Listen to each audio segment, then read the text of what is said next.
کہ اسمبلی کے انتخابات ہونے جا رہے ہیں اور مجلس اتحاد المسلمین نے یہ فیصلہ لیا ہے کہ مغربی بنگال میں ہمایوں کبیر صاحب کی جو پارٹی ہے ان کے ساتھ مجلس اتحاد المسلمین ایک الائنس کرے گی اور مجلس کے امیدوار اس الائنس کا حصہ بن کر ہم مغربی بنگال کے الیکشن میں حصہ لیں گے۔ ہماری کوشش یہی ہے کہ مجلس اتحاد المسلمین کو مضبوط کیا جائے، ہماری آواز کو مضبوط کیا جائے، ہمارے نمائندے ملک کے کونے کونے میں کامیاب ہو کر بے باک طریقے سے ایوان اسمبلی میں غریب اور مظلوم عوام کی آواز کو اٹھائے۔ اور آپ جانتے ہیں کہ مغربی بنگال میں پچھلے 15 سال سے وہاں پر 3 مرتبہ کے وزیر اعلیٰ ہیں محترمہ ممتا بنرجی صاحبہ۔ آپ کو جان کر حیرت ہوگی اور تعجب ہوگا کہ قریب 30% وہاں پر مسلم اقلیت کی آبادی ہے اور 5 لاکھ کے قریب بیکورڈ کلاس کے سرٹیفکیٹ کو کینسل کر دیا گیا، جس میں زیادہ تر مسلمانوں کے بیکورڈ کلاس سرٹیفکیٹ ہیں۔ بہت سے ناانصافیوں کی کہانیاں اور داستانیں بھی ہیں جو یہ لوگ صرف سیکولرزم کے نام پر ووٹ تو حاصل کرتے ہیں، مگر جہاں پر مجلس حصہ داری کی بات کرتی ہے، جہاں پر مجلس شراکت داری جمہوریت کی جو بات ہمارے بزرگوں نے کی تھی اس کو عمل کرنے کا مطالبہ کرتی ہے تو ان کو بڑی تکلیف ہو جاتی ہے۔ تو یہ بات بھی کیونکہ یہ عوامی جلسہ نہیں ہے، یہ مجلس اتحاد المسلمین کے اراکین کا ایک عید میلاد کی تقریب ہے، میں یہ ضروری سمجھا کہ آپ کے سامنے بھی اس بات کو رکھوں۔ اور شاید بہت سے لوگ آپ نہیں جانتے ہوں گے کہ مالدہ میں جب پنچایت کا الیکشن ہوا تھا اس مالدہ میں مجلس کو 60,000 ووٹ ملے تھے۔ تو ایسا نہیں ہے کہ مجلس وہاں پر محنت نہیں کر رہی ہے۔ پچھلے بار بھی ہم لوگ 5 یا 6 سیٹ پر الیکشن لڑے تھے۔ ابھی بھی ہماری کوشش یہ ہے کہ ہم لوگ انہی سیٹوں پر یا جہاں پر بھی بات چیت ہوگی ان سے اس کو طے کر کے اپریل 23 اور 26 کو 2 مرحلے میں وہاں پر الیکشن ہے۔ تو یہ ہماری کوشش ہوگی اور آپ اللہ سے دعا بھی করিয়ে کہ ہم لوگ اپنی اس کوشش میں اللہ ہم کو کامیاب اور کامران کرے۔ দর্শক, 2 দিন আগেই আসাদুদ্দিন ওয়াইসি সাহেব এটা বলেছেন যে বাংলাতে ভোটে লড়ব এবং হুমায়ুন কবিরের যে দল তার সঙ্গে আমরা লড়ব বলে এটা বলেছেন একটি জায়গাতে। কিন্তু দর্শক, আজকে যে খবরটা সামনে আসছে সেটা হচ্ছে যে উনি আজকে কলকাতায় আসছেন। ওনার দল তো এখানে লড়ছে, এর আগেও লড়েছে, যেটা উনি বললেন মালদাতে বা অন্যত্র রেজাল্টও ভালো করেছে তুলনায়। কিন্তু এবার বিধানসভা নির্বাচনে জোর কদমে ওনার দল লড়বে এবং হুমায়ুন কবিরের সঙ্গে জোটবদ্ধ হয়ে লড়বে।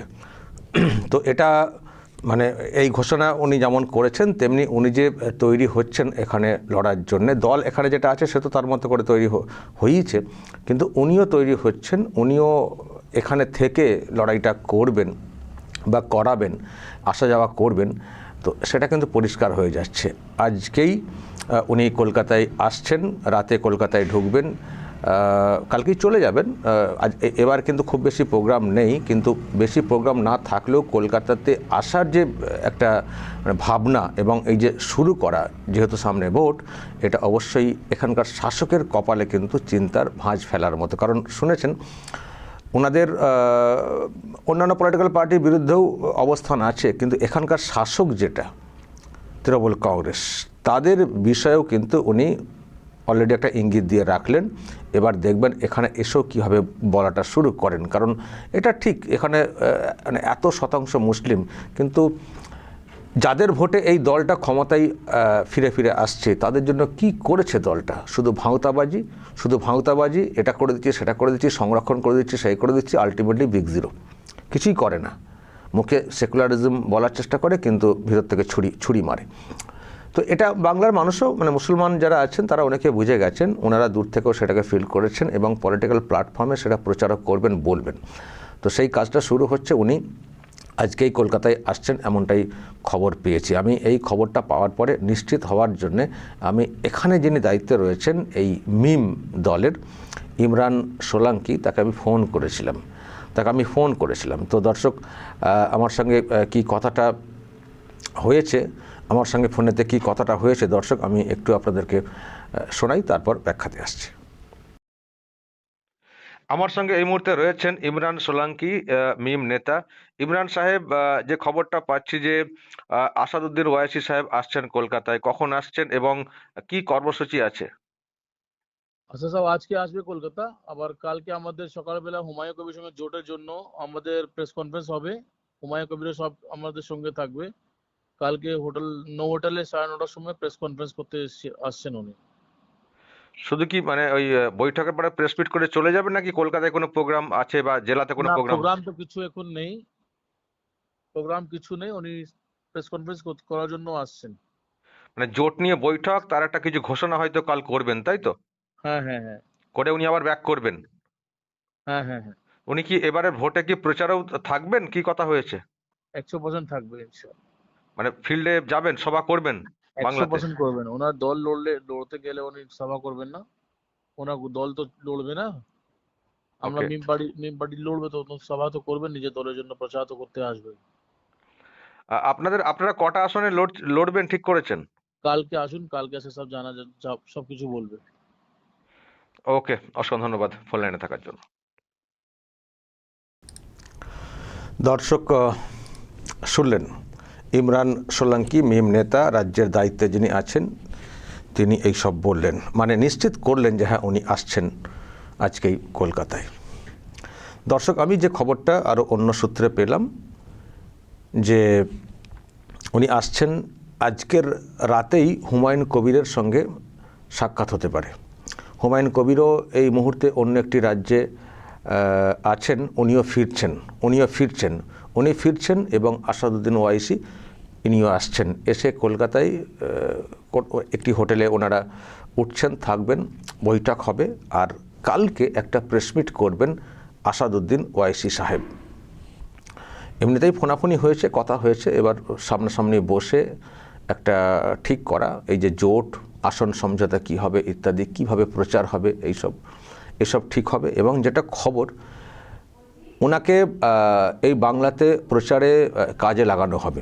উনি যেমন ওনার দলের জন্য আসবেন, তেমনি হুমায়ুন কবিরও চাইবেন যে ওনার যেসব মানে কেন্দ্র আছে তার যদি কয়েকটাতে ওনাকে দিয়ে প্রচারটা করানো যায়। যেহেতু জোট মানে তো মানে নেতারা একে অপরের কেন্দ্রে যেতেই পারেন, একে অপরের দলের কেন্দ্রে, কিন্তু যেহেতু আসাদুদ্দিন ওয়াইসি সাহেবের একটা আলাদা পরিচিতি আছে, মুসলিম সমাজে আলাদা একটা গ্রহণযোগ্যতা আছে, তো ইনাকে প্রচারে কতটা কীভাবে ব্যবহার করা যায় তারও পরিকল্পনা করছেন হুমায়ুন কবির। তো সেই জন্য একসঙ্গে বসে একটা আলোচনা, এবং সেখানে অবশ্যই আসন সমঝোতা। এখন প্রশ্ন হচ্ছে যে কিভাবে আসন সমঝোতা হবে, কত আসনে মিম লড়তে চাইছে। তো মিম নেতা তো বললেন যে কালকে আসুন, কালকে পরিষ্কার হয়ে যাবে, কিন্তু আমি যেটা সূত্রে খবর পাচ্ছি সেটা হচ্ছে খুব বেশি আসনে মিম অবশ্য এবার লড়বে না, 9 থেকে 10টা আসন। তার মধ্যে উত্তর দিনাজপুর আছে, মুর্শিদাবাদ, মালদা, আসানসোল, এইসব মিলিয়ে 9 থেকে 10টা আসন। আর মুর্শিদাবাদ জেলাতে আমার কাছে যেটা খবর আছে যে হুমায়ুন কবির 2টি আসন ছাড়তে চেয়েছেন, কিন্তু 4টি আসন দাবি করছে মিম। এখন এখানে হয়তো একটা মানে মাঝামাঝি একটা কিছু সমঝোতা হবে, হয়তো 3টে আসনে ওখানে মিমকে ছাড়া হবে মুর্শিদাবাদ জেলাতে। মালদাতে তো লড়বেন ওনারা, সেটা তো বলেই দিলাম, এবং মালদাতে ওনাদের ভালো রেজাল্ট হয়েছে, সেটাও তো উনি ওই বক্তব্যে বলেওছেন। তো এই হচ্ছে বিষয়। এখন 9টা বা 10টা যাই হোক না কেন, একসঙ্গে জোটবদ্ধ হয়ে লড়ার এই যে একটা ব্যাপার, এটা কিন্তু আবারও বলছি এখানকার শাসকের কাছে কিন্তু খুবই চিন্তার। কারণ আসাদুদ্দিন ওয়াইসি সাহেব এর আগেও লড়তে বলতে এখানে এসেছিলেন, এবং তিনিও মানে ফুল ফ্লেজে লড়ার একটা চিন্তাভাবনা করেছিলেন, কিন্তু সেই অর্থে লড়েননি বা প্রচারে আসা বা ইত্যাদি বড় করে সেটা কিন্তু করেননি। এবারই প্রথম যেটা মানে প্ল্যানিং বুঝতে পারছি, এবার কিন্তু পুরোপুরি নামবেন। আর এর আগে ওনাকে আটকানোর অনেক চেষ্টা হয়েছিল, কিন্তু এবার সেই আটকানোর কোনো সুযোগও নেই। ফলে এবার উনি যেহেতু আসছেন, এবং হুমায়ুন কবিরের একটা এই রকম উত্থান, একটা সেন্টিমেন্টকে জড়িয়ে মুসলিম সমাজে একটা বিরাট আলোড়ন তৈরি করেছে। তো ফলে এটা অবশ্যই কিন্তু শাসকের কাছে একটা বিরাট চিন্তার ব্যাপার। বিশেষ করে মালদা, মুর্শিদাবাদ, উত্তর দিনাজপুর এইসব এলাকা মুসলিম অধ্যুষিত যেসব কেন্দ্র আছে সেখানে কিন্তু তৃণমূল কংগ্রেস চিৎপটাং হয়ে যাবে, এটা কিন্তু বলা যায়। ফলে এই দিকে এই চিন্তা, ওই দিকে আইএসএফ তারা আবার তাদের মতো করে লড়ার চেষ্টা করছে, তারা আবার বামেদের সঙ্গে জোটবদ্ধ হয়েছে। তবে এরা একসঙ্গে হলে আরও বেশি ইফেক্টিভ হতো, আরও বেশি বেগ দেওয়া যেত তৃণমূল কংগ্রেসকে। তো সেটা তো অনেক হলো না, শেষ পর্যন্ত অন্য ইকুয়েশনে চলার চেষ্টা হচ্ছে। কিন্তু আইএসএফ বা হুমায়ুন কবিরের দল তারা যে একে অপরের বিরুদ্ধে বিশাল ফাইটিংয়ের জায়গাতে যাবে সেটাও মনে হচ্ছে না। একসঙ্গে থাকলে একটা জায়গায় ভোটটা পড়লে হয়তো ভালো হতো, কিন্তু কোথাও এবার একে অপরের মুখোমুখি হয়তো হয়ে যাবে দুটো দল। কিন্তু দেখা যাক সেখানে, তবে সেটা খুব বেশি আসনে না, কিন্তু খুব বেশি আসনে না। তো যাই হোক, সেই সব আসনগুলোতে কী রেজাল্ট হয়, আর যেখানে একই লড়া হুমায়ুনদের জোট এককভাবে লড়ছে, নওশাদের কেউ নেই, বামেদের কেউ থাকতে পারেন, বামেদের সঙ্গে তো টক্করটা না। বামেদের সঙ্গে আইএসএফের জোট হয়েছে, বামেরা অনেক প্রার্থী দিয়েছে মুর্শিদাবাদে, কিন্তু তাতে কোনো হুমায়ুন কবিরের কোনো সমস্যা হবে না, হুমায়ুন কবিরের দলের সমস্যা হবে না। বামেদের সঙ্গে সমঝোতা করে যদি আইএসএফের প্রার্থী যায় কোনো জায়গায়, সেখানে মুসলিম ভোটটা ভাগাভাগি একটা হতে পারে, তখন একটা সমস্যা হতে পারে, বা উল্টোটাও যদি আমি বলি। তো যেহেতু বামেদের ভোটটা কোনো ম্যাটার করে না, আর এমনিতেই তো এখনও পর্যন্ত 23টা আসনে আইএসএফ প্রার্থী দিয়েছে, ফলে ওরা যে বিরাট সংখ্যাতে প্রার্থী দিচ্ছে সেটাও না।